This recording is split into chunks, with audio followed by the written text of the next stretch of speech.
with these videos, we're aiming to create an online library where if you don't manage to come to Full Circle or any of our events that we think are worth putting up, you can come in your own time and look at this video and learn about the topic. So I'm now going to introduce you to our speaker, Ryan Delany. He is today going to be talking to us about the C market and the futures in general. We're really excited that he's going to be talking to us today. He's a really interesting character that has worked across the whole supply chain, so it provides a very interesting perspective.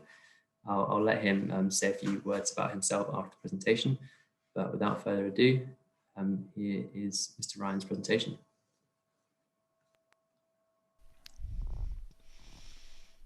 Hey there. Welcome to Introduction to the Commodity Markets.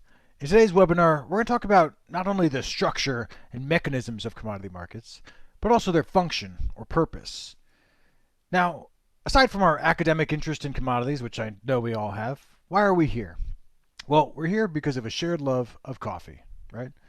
That's why we have that little heart there, because we love coffee. Now, whether we're a producer or a roaster, or maybe we're a trader, trading futures and options and speculating in the markets, or maybe you're a physical trader, making sure coffee gets from point A to point B. Regardless of who we are in the coffee industry, we're all contributing to and participating in this idea of price discovery. So in learning about commodity markets, we're going to better understand and hopefully be able to predict the price of coffee and understand this path of price discovery. So that's why we're here, but why am I here? Why am I talking to you about coffee? Well, my name is Ryan Delany. Nice to meet you. And first and foremost, I'm a coffee guy. Now, those of you in the industry, you know what it means to be a coffee person. For me, my background took me from a path as a physical trader. I traded certified and specialty coffees, starting in India and then in Uganda later. So I was traded physical for several years before my intellectual curiosity got the best of me, and I was attracted to the volatility and the excitement of the futures markets. So I worked for our company's hedge fund. I was a coffee and cocoa analyst trader. I did that for many years and I enjoyed it. I loved it. But then I got tired of being in my ivory tower and trading futures and options on a screen, and I wanted to interact with the community again. And so that's when I moved to the sell side and I began advising clients on managing risk in the coffee markets. So roasters, producers, and traders, I was advising them on which products they should use and how to develop strategies for navigating the coffee futures market. So that's me, but we're here to talk about commodity markets. And we're going to start with the function of commodity markets. So what's the function of commodity markets? Well, it's very simple. The function of commodity markets is to crowdsource the valuation and distribution of raw materials. Now, I wrote that, so you won't find that in a textbook, but you can quote me on it. See, it's in quotes. Now, it sounds like a mouthful, but it's really not that complex. All I'm saying is that the function of commodity markets is to crowdsource the valuation and distribution of raw materials. Okay? So the function of commodity markets is to crowdsource the valuation and distribution of raw materials. So let's talk about crowdsourcing. This gentleman here is a guy by the name of Sir Francis Galton, and he was a statistician. Now, Sir Francis, or Frankie, as his friends called him, went to a fair one day in 1906 in Plymouth, England. Now, county fairs back then, as they are now, were intimately connected to agriculture, farming communities, and livestock, things like that. And so they had this game at this county fair called Guess the Weight of the Oxen. And the way you play this game is you write down your guess of how much this oxen weighs on a piece of paper. You put it in the jar. And then at the end of the fair, the organizers go and they check all the guesses. And whoever got closest to the weight of the actual oxen, they win some kind of a prize. Now, Frankie here, being a statistician, he wasn't interested in playing the game. He was interested in analyzing that game. So what he did was he looked at all the numbers, and this is what he found. The median guess was 1,207 pounds. The average guess was 1,198 pounds.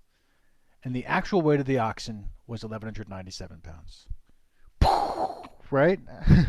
As my kids say, mind equals blown. Now, this is remarkable. The average guess was just 1 pound away from the actual weight of this oxen. This is better than we would expect even experts to do when they're making their guesses.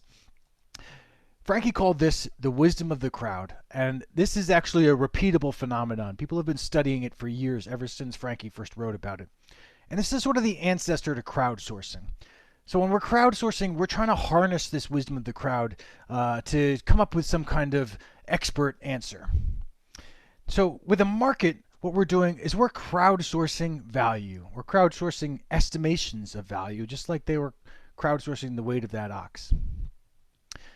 And in the market, we call this price. So that's the crowdsourcing aspect. But let's talk about commodities. So what is a commodity? Well, first of all, a commodity has value, right? So like coffee has value, right? So we agree on that. And second of all, it's a raw, homogeneous material. Now, when I say raw, I mean it's required for production, but it's not a finished good, right? Raw meaning it's demanded by businesses rather than by consumers, because consumers want finished goods. We want stuff that's ready for us. And the businesses want those raw materials to create those finished goods. And then homogeneous, and this is a little bit more difficult, but when we say homogeneous, what we mean is there's some characteristic about it which is uniform. Doesn't mean they're exactly the same, but there's some characteristic which is uniform. So coffee beans, for example, they're all coffee beans. They're all the beans, they're at least homogeneous in the sense that they all come from this plant called coffee, species coffee arabica, right? Now, their homogeneity also means they're able to be purchased in bulk. So in coffee, for example, we buy coffee in bags. We buy bags and bags of beans, right? We're not looking at individual beans and saying, I want that bean and not that bean. We're buying it in bulk. Now, how do we value commodities? Well, this is a little bit counterintuitive maybe, but we actually value things differently depending on who we are. So, for example, producers value high prices. So in a bull market, producers are happy, right? Because they're selling that commodity. And consumers, they desire low prices. So in a bear market, prices are going down, then they're happy. Now, when we're crowdsourcing our valuation of a commodity, we need to balance the needs of both of these parties and really everybody in the supply chain. So the farmer needs to make their profit. Because what happens if the farmer doesn't make a profit? Well, they stop producing that commodity. So there will be less supply. And the retailer needs to make a profit too. They can't run a business that loses money, at least not for very long. They'll have to close their shop. And what happens then? Then there will be less demand for that commodity. So this is kind of Econ 101 here. It's just sort of the basics of the supply and demand curve. So it makes sense, right, intuitively. When prices go up, supply increases. When prices go up, demand decreases because it's too expensive. And the opposite's also true. Price down, more demand, right? You want to buy lots more of the product because it's cheaper. It's easier to buy it. But the producers produce less of it when prices are cheap. Now, we're going to get a little bit more difficult here. And let's talk about something maybe a little bit more controversial. So is green coffee a commodity? Well, it's raw, right? At least in the sense that it's not roasted. So it's definitely true that green coffee is raw. It's a raw material. It has value. I think we'd all agree on that. That's why we're in this business. We think coffee has value. But is it homogeneous? As a former specialty coffee guy, this kind of hurts my soul a little bit to say coffee's homogeneous, right? I mean, it comes from so many different origins all over the world, each with their own characteristics. You've got different species of coffee, different varieties of coffee or varietals. We grade it by bean size. We have different preparations, all different ways that we are categorizing and differentiating that coffee. So we certainly can't say coffee is homogeneous, at least in the same way that we can say gold is homogeneous, right? Because gold is an element. You literally can't even break it down any further on the periodic table. But consider this. This piece of artwork here is gold. But this comes from the Museo del Oro in Bogota. And the gold, arguably, is the least valuable thing about this piece of work. What's valuable here is the craftsmanship. It's the history, it's the story that goes into this piece here.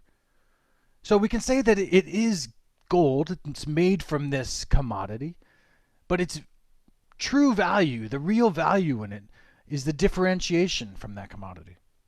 we could melt this down, and then the value of it would simply be its weight in gold. But the other characteristics that we discussed, it's all of those other things about the history and the artwork and the craftsmanship, that is the value, that it's differentiation, what makes this particular thing unique from the commodity.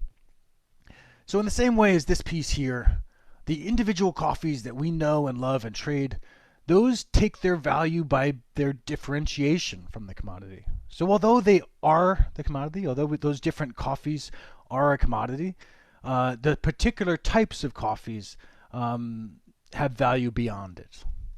Okay. Now, we talked a little bit about relative value and how the different people in the supply chain value the commodity differently. And this actually facilitates trade. It moves the objects around the world. So I'll show you in an example here. Let's say Steve Jobs has a ton of iPhones, and he wants money to invest in his company, right? He wants to hire new engineers and programmers, and he wants to build an iPad or something. And I have money, not very much, mind you, but I have some money, and I have no iPhone, so I'm sad. Look at my face there, I'm sad. So I give Steve Jobs $600, and he gives me the iPhone. And then we're both better off. See, I'm happy now. I got my iPhone, Steve Jobs has his money, and we're both able to do what we want with our respective things. Steve's able to use that to invest in his company. I'm able to text and call my friends and take pictures of my kids, right? But our difference in valuation of that same object and the money enabled that good to change hands and to physically move around the world. So in this way, we're moving goods around the world through this difference in valuation. So we talked about the function of commodity markets, right? How the crowdsourcing, the valuation and distribution of raw materials, right? That's their function. That's all very theoretical, though. Let's talk about how it actually works. So the trade distribution system with commodities has two main parts. We have the physical market, where we're actually moving physical goods from point A to point B. And then we have the futures market. And the futures market is less concerned with moving things from one place to another, although that's a small part of it. But it's more about changing ownership. So from Jack to Jill. So talking about the physical commodities, the physical commodity distribution system, this happens with something called forward contracts. Now, forward contracts are just a piece of paper that specify the responsibilities of the buyer and the responsibilities of the seller. So the quantity, the quality, the price, location, and the time. And the time is particularly important in trading. Not only because transportation takes a long time with commodities, we talked about bulk, right? These are big things. They have to be put on the ships, and then those ships have to sail around the world.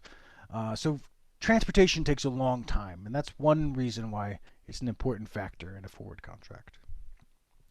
But the other reason is that the production of commodities and the consumption of commodities move on different time frames. They don't match up.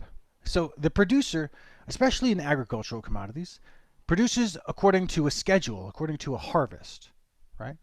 And that's dependent on the biology of the plant. So in coffee, for example, you get the bulk of your production in the northern hemisphere in December, right? October through February, whatever. So that's when they're producing their harvest.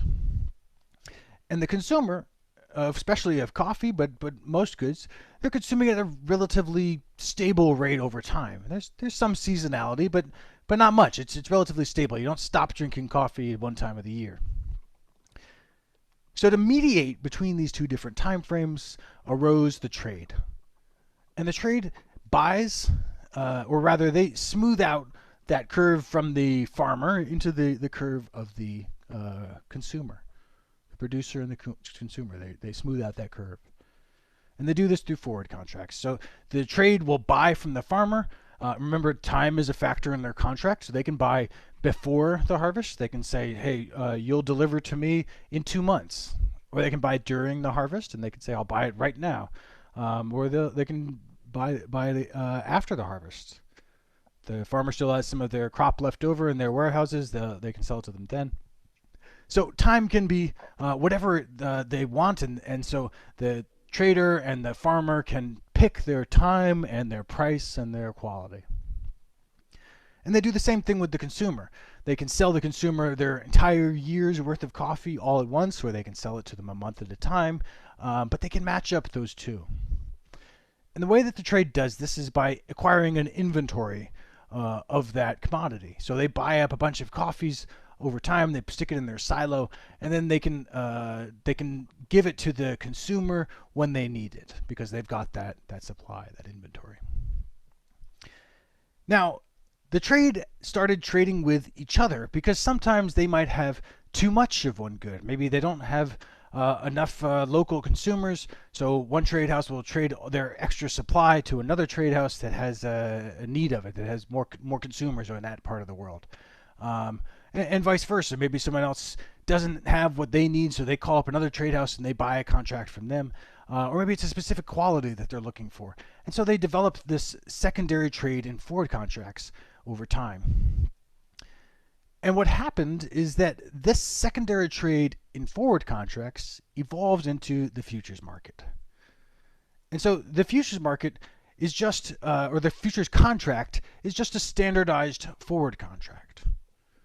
So it has standard terms, like in Arabica, for example, we have a contract size of 37,500 pounds. They have standardized delivery, both time and location. So locations, like there's exchange-approved warehouses and ports in the US and Europe. And then times is, again, a very important factor in the futures market. So each futures contract has an expiry. It has a time when that contract must be delivered upon. It has a cover month. Now, the fact that these are standardized creates liquidity because it's much easier to trade something that stays the same. So these futures contracts, because the terms are all identical, are very easy to trade back and forth. Right? You don't have to think too much about it. It's not difficult to value it because it's all the same thing. The important thing, though, the reason why these are useful, though, is because they have a correlation with the physical commodity price. And this is only possible through certified inventory. Now, certified inventory, or certified stocks, as we lovingly refer to it, is just units of the physical commodity, lots, if you will, or stock or something, or units of bags. So it's a unit of the physical commodity that's passed an inspection by the exchange. Okay, so that's how they maintain that uniform standard. It's passed an inspection. Then it's stored in exchange-approved warehouses, and it can then be exchanged for a futures contract, either selling or buying. Now, this fact that it can be changed for the futures contract is what ensures that the physical price equals the futures price, right? Because they are constantly being exchanged for each other. And this happens during a process called tender and delivery. So remember we talked about how each futures contract has an expiry. Well, every future must be closed before it expires, right? Remember, a futures contract is just a standardized forward contract, and the forward contract has a delivery as part of the terms. That's the whole point of a forward contract. So before that contract expires, you either have to trade out of it, which means you sell your longs and you buy your shorts back, or you go into notice period. And in notice period, that's when that turns into an actual contract where you have to deliver the physical. So buyers must accept certified coffee for delivery, and sellers of futures must actually tender certified coffee for delivery. And this ensures that the price of the futures equals the price of the physical. So that's how that works. That's how the futures market works in terms of the mechanisms of it. But who uses it? Well, we picture futures traders as something like this here, the pit, as it used to be called. But for better or for worse, that's mostly gone now. And most of it's done electronically. But just like with a forward contract, the major player in the futures market is the commercials, so trade houses. And they're trading both sides. They're trading long futures on behalf of the roasters, and they're trading short futures on behalf of the producers. But again, there has to be a buyer for every seller. So the other person that the trade house is trading with is the speculator. And so when the trade house is bearish, the speculator is bullish, and vice versa. Then there's also the financial institutions. And the financial institutions are trading on behalf of groups like index funds, right? Where they want to have a representative position in a whole bunch of different commodities. Maybe they've got an agricultural index fund that has some of each different agricultural product, or they've got a commodity index fund that's got some of the agricultural products, some of energy, some of minerals and metals, etc. And then, of course, the financial institutions, being financial institutions, well, they're trading with everybody. So they have positions on with the specs. They've got positions with the roasters. They make financial products for them. They make financial products for the producers. And then they trade with the trade houses as well. Now, the net effect of having all these different people and players in the market is liquidity. So that means that the producer will always have someone that they can sell their coffee to, their commodity to. And the consumer will always have someone that they can buy from. So if it was just the producer and just the consumer trading, then they could only trade when one or the other wanted to. And if, remember, we talked about the difference between consumers and producers, that means that if the price was low, only one side would want to trade, and if the price was high, only another side would trade. But the fact that we have all these other different groups in here means that there's always someone that will trade with them. So that's how the global futures market works in a nutshell, right? It's a market for standardized forward contracts. So that's all the futures are, is there a standardized forward contract market. The prices, though, of the futures market are kept real, meaning that they correlate with the physical through certified inventory, and that process of tender and delivery we discussed. The net effect of all of this is that we're getting an aggregate valuation for that commodity. All those different players we just discussed, they're all making their trades based on their own estimations of value of that physical commodity.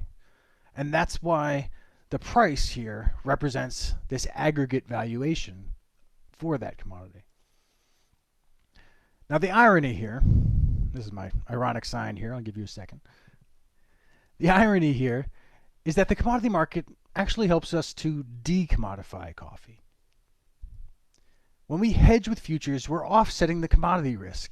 So we might have a physical and we sell a future against it, and that actually allows the value of that particular coffee, that particular quality, to shine through. This also provides a financial incentive to the farmer to produce better quality coffee and to differentiate it with different types. This insulates them from the commodity market, and it provides a better quality of coffee and more variety to the consumer. So thank you all for your attention. This has been Introduction to the Commodity Markets. I was going to say I hope you all enjoyed this, but who am I kidding? I'm a great teacher. I know you all enjoyed it. You had a good time. I had a good time. And you learned something. Hopefully something useful. But don't get cocky. We only just scratched the surface today. Today's webinar was just an abbreviated version of one lecture from one day of my 5-day Coffee Traders course. This course covers the 5 core subjects you need to know on your journey to coffee trading mastery: commodity markets, fundamental analysis, technical analysis, derivatives, and price risk planning. If you'd like to continue your journey, then come to coffeetradingacademy.com and register for the full course. This course starts in a little over a week, so if you're interested in joining us, I'd encourage you to register online or drop me an email. Everyone who participated on this webinar today will get a discount off of the full course. Now, the other thing I offer at the Academy is information and reports on the coffee market. My aim is to democratize access to information in the coffee industry, and that's why I offer free and affordable premium subscriptions. So if you need to know the coffee market for your business, then I'd encourage you to subscribe on our website. For the next couple of weeks, I'm going to be offering free trials of all of our premium subscriptions, so you have no excuse not to know what's going on in the coffee market. Now, and I guess I should introduce my mascot here. He's a coffee ninja. His name is Joe. Say hi, Joe. So thank you again for joining me today. Don't forget to register on the website or subscribe if you want to get more information. Feel free to reach out to me if you have any questions. I look forward to seeing a select few of you on the next stage of your journey at the Coffee Traders course. Brilliant. Well, thank you very much, Ryan and Joe. Hopefully I get to speak to Joe one day. Right now, my colleague Phil and myself will be talking to Ryan, taking any questions you guys have, and just discussing everything which Ryan's just gone through in his very interesting talk. Ryan, the first question that I've got that's come in is, you talked about the commercials, the specs, and the financial institutions. Given the fact that we've seen a massive rise in the popularity of index funds, not just in coffee, but with Vanguard pushing that, the fact that they recorded a net long position last month, is that something that we should be paying attention to? Because I haven't really heard too much analysis on that. But if they are seemingly a bigger player in the market, do we need to pay more attention to them, or at least half as much as we do to the specs? Yes, absolutely. The index portions of the commitment of traders has been around for a while. It's a favorite of a lot of people looking at it. I've been paying close attention to the US dollar because it seems like there is a macro trade going on where we're looking at the US dollar inflation and a buying of commodities as a basket, as kind of an inflation hedge or as a way of profiting from that move. So the index funds is definitely something that people are paying attention to, but I'm looking at it beyond just the actual index funds and also as more of the individual hedge funds trying to make a sort of an index-like play throughout the markets. Yeah, it's interesting. I think we've seen a lot of diversification into commodities, and especially with the US dollar potentially weakening as well. I think we could be seeing a lot more of that. Phil, I don't know if you had a question as well. And just one other thing I would add is that historically the way we looked at the index funds was more about trying to anticipate the rebalance. So that's something that people are looking at as well, and saying like, okay, if one commodity is outpacing the others in terms of gains or losses, how are the index funds then going to have to shift their portfolio when they transition or when they rebalance their portfolios? Ryan, we've got another question here. Well, first of all, thank you very much for your presentation. Pleasure. Yeah. Loved it. Especially loved the ninja at the end. It's got bigger eyebrows than I do. Right. You mentioned in your presentation that hedging with futures offsets risk. So are you implying that not hedging green coffee is amounts to speculation? I was told when I first started trading that you're always speculating in the markets, right? If you're not trading anything, you're essentially speculating by being flat, right? You're saying it's not worth my time and money to invest in coffee. If you're buying coffee, then you're inherently speculating that the price of that coffee is valuable, that it's more valuable than losing. So yes, if you're buying green coffee and you're not hedging it, then you're speculating. But you're, like I said, you're always speculating from that point, because if you're hedging it in the market, then you're essentially sort of speculating that that's a good time to hedge, that the price isn't going to rise anymore, or you just don't want that risk. So hopefully that answers the question, but it's basically just about, there's always risks in the market. The coffee price is constantly changing. So it's just about which risk do you want to take and at what time. Does that answer the question? Yeah, no, it does perfectly. I think, especially in today's market, we've seen it increase quite a bit in a small period of time. So it'll be interesting to see with people who have offered on an outright basis whether they actually deliver a lot of the time. Because I know if you're a smallholder farmer and you see the market go up over 20%, you might want to hold back your coffee and then try and sell it to the next person. So it is, yeah, there's definitely a lot of risk in the market. Absolutely. And, I'm a big believer in the trade and in the coffee trade. And because I think it fulfills an important function for producers and consumers, right? But for the sake of having a trade, there's no point in having it. But they fulfill an important function for the producers and the consumers. And one of those functions is taking on that risk, exactly like you said, between the farmer and the producer.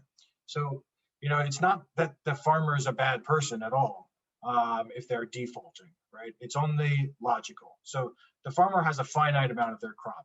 And so let's say they're producing 100 tons or whatever of coffee. And then there's a storm that hits and they lose half their crop. Now, if they've already committed to selling half their crop at pre-storm prices, then they're going to starve, right? They're not going to have enough money to maintain themselves. So their only option in that scenario, if they're sane, is to default and then sell it at the subsequent high price. So that's why it's important to have the trade there with long-term relationships with multiple farmers, managing that risk and able to take on those defaults and those losses when there's disasters. Yeah, I think going back to what Phil said, a lot of narrative, and certainly in specialty coffee, that the way forward, the most sustainable way forward is outright pricing. When actually, if you do that too far forward, it's a risk for all parties, because as you said, if you do an outright price specialty coffee for a shipment 6 months in advance and then New York rallies massively, potentially that's just a lot of risk for everyone, and people might not deliver.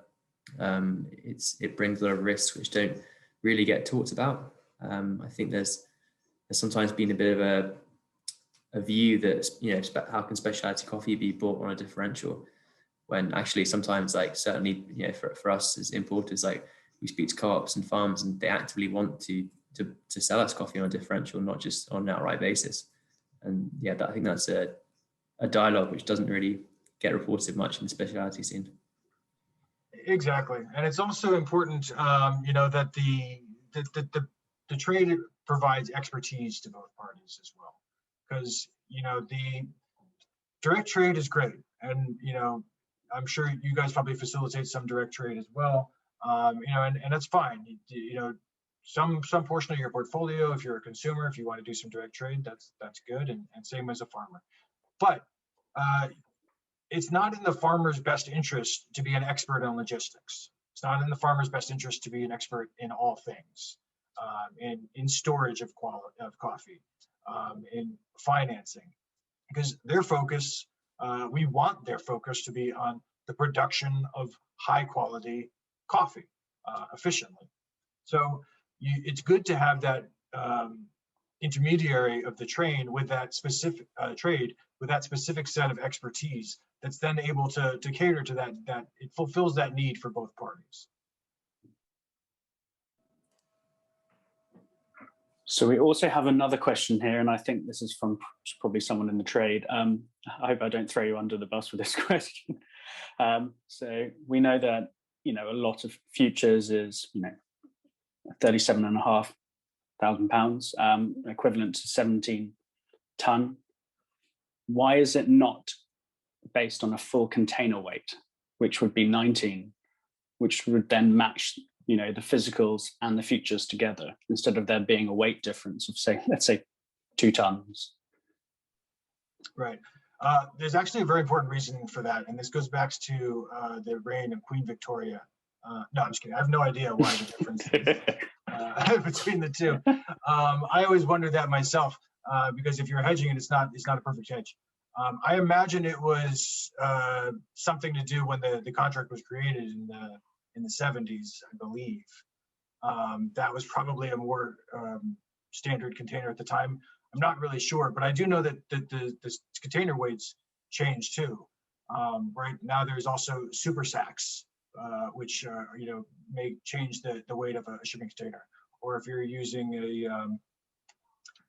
what's it called? Just a, yeah, or big bags. Big bags also change the weight of the container. So I think it's probably kind of an archaic. I mean, I'm from the U.S. We use feet and inches. It's probably an archaic sort of method of weight. And then, of course, the London contract is in metric tons, 10 metric tons. So I think it's just to do with when it was created. Yeah, maybe they're just trying to keep us on our toes. Exactly. I was going to say as well, Ryan, in your presentation, like when you talked about certified stocks, it was obviously very clear that there was like a massive drop off a massive drawdown in Arabica certified stocks post COVID, but it wasn't that much for Robusta. What's your opinion or theory on why that's the case? Yeah, absolutely. This was something we talked about a lot at the time. So this goes back to the heady days of March 2020, when we were just figuring out how terrible this whole COVID thing was, right? Now, the prevailing wisdom at the time was that Robustas were going to be in high demand because we knew, okay, the retailers, the cafes are going to be under fire, right? They're going to be hurt the worst, which they were, which is true. So we're like, okay, specialty coffee, they're going to get demolished. High quality Arabicas, they're going to get demolished. And people are going to start buying from the supermarket. And so the supermarket blends have more Robusta in them typically. But what we didn't take into account at the time was that tastes have really changed. And there's really a lot less of that Robusta style supermarket variety even. So it's really, a lot of the supermarket brands are 100% Arabicas. So rather than a big demand for Robustas, what we saw was a demand for cheap milds and naturals increased. So now all of these consumers, these retailers that had blends that required centrals, hondos, nicks, whatever, and milds, they had to find them. And one of the places that they could find them was in the certified stocks. And this is combined with the aging penalties, which made it quite cheap. So they took all of those down. And then we saw the impact of the Brazil contract. As many of you know, Brazil now is, you're able to tender washed Brazils to the exchange. And with last year's massive Brazilian crop, we saw those be tendered at rates we've never seen before. And so it basically completely undid all of that stock draw that we saw during COVID.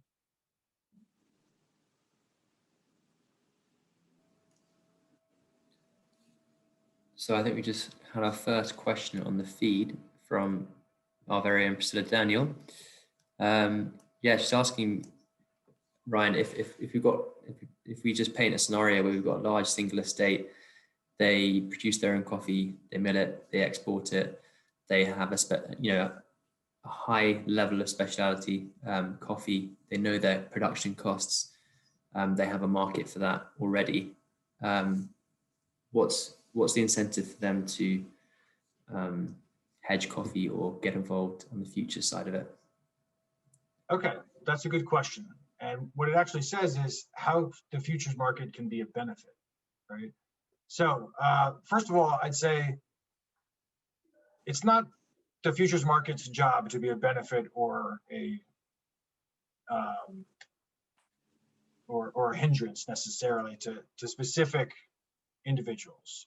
It's just there to facilitate the trade of this commodity. Now, as a single estate producer, especially if you're getting a nice premium and everything, your angle is really more like that piece of artwork from the Museo del Oro, right? It's in the differentiation from the commodity. But the benefit to you is very specific. You need to know what the futures market is because that's kind of the baseline of prices. So even though you're getting a nice premium for your coffee, if suddenly the prices of all coffees crash, you're going to want to be aware of that. Or if it's going to crash, you're going to want to be aware of that because that'll affect the high end and it'll affect the low end. So that's going to be a major factor, is just knowing what the base of the market is. In equities, we call it beta, right? Individual stocks will all rise and fall with the general trend of the stock market. And so individual qualities will also sort of follow this general trend of the coffee market. I guess this leads me on to another question. How are differentials determined? Are they based on historical data or on, say, certified stocks? Excellent question. So how are differentials determined? They're determined in two ways. The first is the individual supply and demand for that particular variety, right? So if we're talking about a differential, remember the sort of the inherent definition of the differential is what makes that coffee different from the baseline, right, from the commodity. So if we're talking about a Colombian Excelso or something, that coffee is different because of the origin and the bean size and the flavor profile, right? So if there's more of that coffee available, then that differential will decrease. If there's less of it, that differential will increase, and according to demand as well. That's one aspect of it. That's one side of it. The other aspect of it is the inverse correlation with the futures market. So when the futures market goes up, differentials come down. And when the futures market goes down, differentials come up. Now, why is that, you might ask? And that's because you have to think of it from the point of view of the end user, okay? So if you're a producer, you're not necessarily looking at it in terms of the futures market. You're looking at it in terms of a final price to you. So you're saying, okay, I want to sell my coffee for 150 cents per pound. You don't care what the futures market's doing. You just want to sell your coffee for 150 cents a pound. So if the futures market is at 160, then you're happy to sell at minus 10 because you know that you're getting your 150 cents per pound. If the futures market's at 100, then maybe you're going to ask for plus 50 as your differential, to oversimplify it. But that's sort of the reason why you get this inverse reaction. And the opposite's also true from the consumer, right? The consumer is willing to pay. At the end of the day, they have to pay a final price. They have to pay a fixed price. So they're going to say, if coffee's very cheap on the futures market, I'm willing to pay a little bit more on the differential, and vice versa. If the futures are super expensive, then I'm not gonna be able to have it. I won't have as much to pay you on the diff. We've also had another question. Have you heard the question from, bear with me while I get it up, from JA. What do you think about the claim that there should be a separate futures market for specialty grade, and what impact would it have on the C, liquidity, etc.? It's an interesting question. So one definition, I think the traditional definition for specialty coffee is it's the top 10% in quality, right? So on the one hand, I kind of feel like maybe it's I haven't quite thought that through.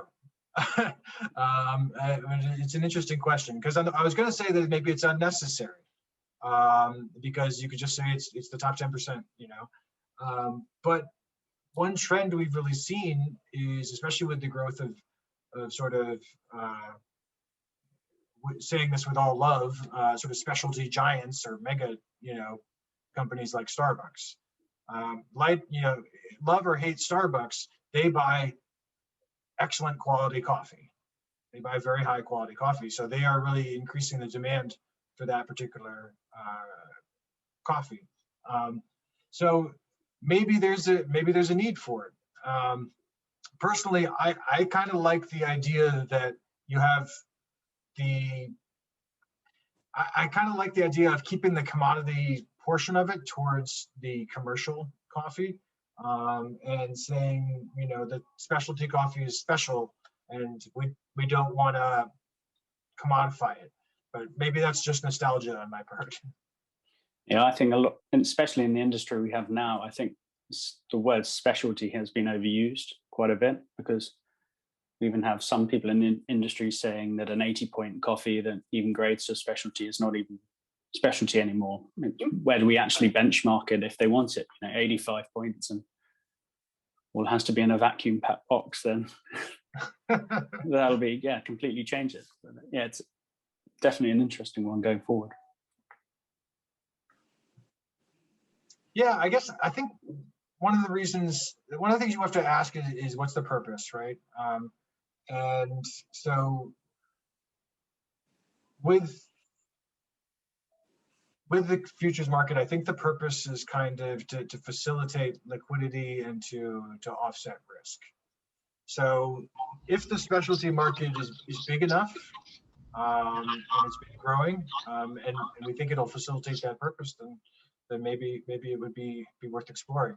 But there's also some challenges in having too many futures markets, right? I mean, I think the Brazilian BMF contract has not done great in the last few years. I could be wrong. I haven't been following it closely because last I checked, it was sort of dying out as a contract. Various other countries have started different coffee exchanges. I know there was an Indian coffee exchange for a while. And so there's a danger of diluting it too much, because then the liquidity dries out. If you're splitting, there's only so many coffee buyers in the world. So if you start splitting and saying, okay, we're going to have a Colombian only coffee exchange, we have an Indian only coffee exchange, we have a specialty coffee exchange, Arabica, Robusta, then suddenly you don't have that same availability of buyers and sellers. So I think that would probably be the biggest risk there.